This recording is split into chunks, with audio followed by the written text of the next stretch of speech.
Je vais aller à Paname, très honnêtement. Alors attendez, hop. Mais vous avez bien entendu, je vais aller à Paris dès demain avec Kai.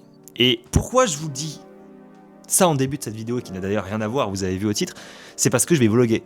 Pour la première fois, je vais vlogger. Pourquoi ? Parce que c'est un voyage qui dure 4 jours et on n'a pas beaucoup de travail à faire. On y va pour le travail évidemment, mais il est très court. Et on s'est dit, vas-y go, on profite et on va tourner un petit vlog avec eux, ça vous permettra de nous connaître un peu plus en profondeur, à l'extérieur, etc. des bureaux. Donc, on a décidé de faire ça, trop bien. Demain, on part à Paname et vous verrez, le vlog, il sera génial. Je vais prendre le temps de le tourner pour faire un truc qui est plutôt propre. Et puis voilà. Aujourd'hui, messieurs, dames, on va parler d'un problème qui touche énormément de personnes. Vous savez, sur ma chaîne, c'est quelque chose que j'ai beaucoup mis en avant. La psychologie en trading. Je vais recentrer un peu. Voilà. Alors, la psychologie en trading, c'est quelque chose, bon, pour la grande majorité, vous allez appeler ça un fléau. Moi, je vais surtout appeler ça, en fait, un blocage. C'est un mur. C'est un mur que vous devez totalement surpasser. Et je repensais la dernière fois à un coaching que j'avais eu avec un élève. Et cet élève, je lui ai dit ce conseil-là qu'il a appliqué. Et il a eu un énorme progrès, je trouve. En tout cas, en termes de problèmes psychologiques, il n'en a plus. Et je trouve que ça peut être intéressant de vous le partager aujourd'hui, ce conseil que je vais vous donner. Aujourd'hui, vous êtes trader. Donc on va rentrer directement dans le vif du sujet. Vous êtes trader, pour la grande majorité, en train d'essayer de devenir rentable, d'aller sur la rentabilité en trading. Et donc du coup, vous êtes sur ce blocage où vous vous dites, je suis passé en réel, en backtesting ça fonctionne bien. Je suis en réel, ça fonctionne pas, pourquoi ? Très souvent, c'est soit un problème de confiance qui va donc créer des problèmes psychologiques. Mais on imagine que vous êtes quelqu'un qui avait appris un setup qui est pratiquement répétitif. Okay, votre setup, vous attendez telle confirmation, ce qui d'ailleurs sont les meilleurs setups d'ailleurs. Bon, on n'ira pas trop dans les détails. Et vous avez, vous avez le setup qui est en train de se dessiner. La grande majorité, vous allez vous dire, ok, j'attends encore un peu qu'il se dessine, je suis dans les cours comme ça, j'attends qu'il se dessine mon setup. On imagine que vous êtes quelqu'un qui attend, je sais pas, on va prendre un exemple. Votre stratégie, c'est de prendre tous les order blocks. Vous avez un order block, la courbe est en train de descendre dessus pour pouvoir après réexploser à l'achat. Vous avez l'order block qui est déjà dessiné, la courbe est en train d'aller dessus. Des traders qui sont sur les courbes et qui restent sur les courbes vont prendre des SL. Pourquoi ? Parce qu'à chaque fois que la courbe va vous montrer un signe de petite montée, fin potentiellement de retracement, vous allez prendre un long. Problème psychologique. Ego trading. Qu'est-ce qui se passe ? Pourquoi vous faites ça ? Vous allez vouloir prendre aussi une perte, et ils vont vous faire un petit retournement pour prendre un peu de liquidité, histoire de repartir chercher l'order block en question, et vous allez perdre. Vous allez me dire, mais Kael, tu vas en venir où ? Où est-ce que tu vas en venir ? Je comprends pas. Ça c'est simple. Vous êtes tous, pour la grande majorité, vraiment pour la grande majorité, vous êtes tous aveuglés par votre envie de faire de l'argent. Et donc vous en oubliez l'essentiel, votre setup clé. Je prends encore une fois la stratégie de l'order block. C'est un setup clé avec une zone à attendre. Ce n'est pas quelque chose où vous allez scaler ou quoi que ce soit, c'est une zone que vous allez attendre. Quand cette zone, vous avez besoin de l'attendre, attendez-la. Et là, dans ce cas-là, vous allez me dire, mais c'est trop dur, je suis dans les marchés, je prends de position, qu'est-ce que je fais ? Je les ferme, etc. Mais oui, vous cherchez la clé beaucoup trop, vous cherchez trop compliqué dans leur manière d'apprendre le marché. Mais oui, juste coupe.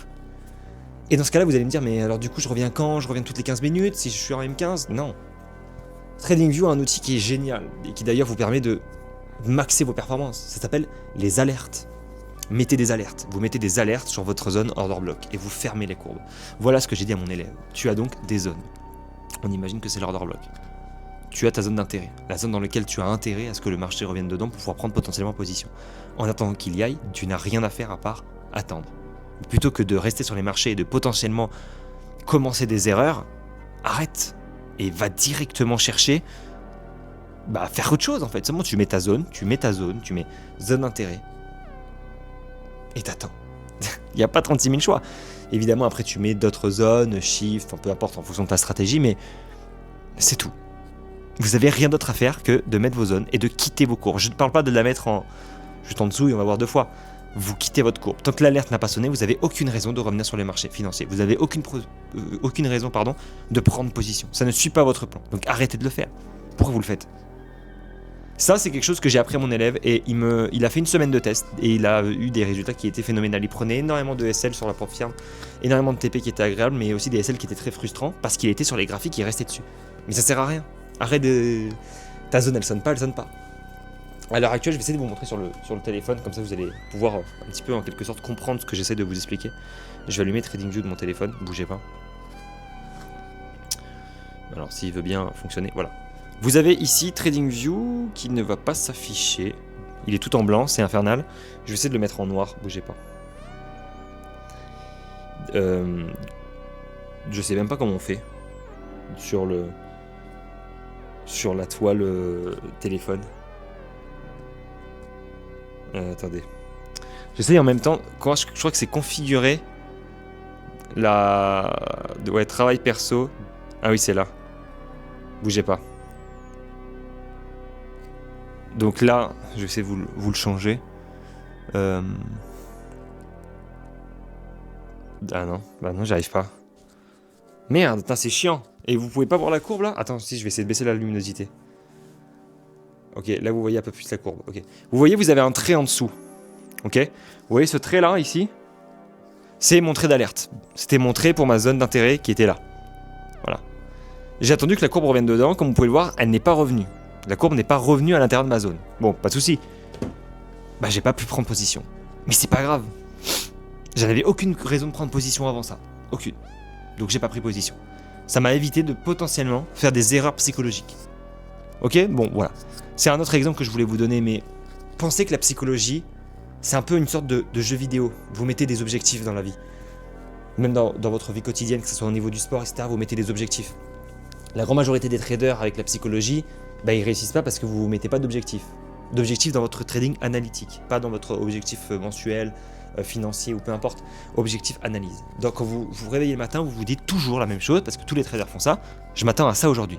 Ok. Bah alors tant qu'il n'a pas eu lieu, tu n'as aucune raison de rester sur les marchés. Aucune. Et si tu veux un moyen de pouvoir les enlever tout en évitant de rater l'occasion, alors dans ce cas-là, tu as magnifique un système d'alerte, en tout cas qui vont sonner, qui vont permettre de t'alerter de ça. Profites-en. Aujourd'hui, on est dans une génération, on a des applications comme TradingView qui nous permettent de faire des analyses qui sont pratiquement parfaites. Profitez-en. Voilà, c'était une petite vidéo aparté. On se retrouve très bientôt dimanche pour une vidéo, la toute première vidéo technique sur la chaîne YouTube. Je suis très content de vous la présenter. Et pendant que vous aurez cette vidéo-là sous la main, nous, on sera à Paris et je serai en train de vous tourner un vlog qui sera franchement intéressant. Voilà.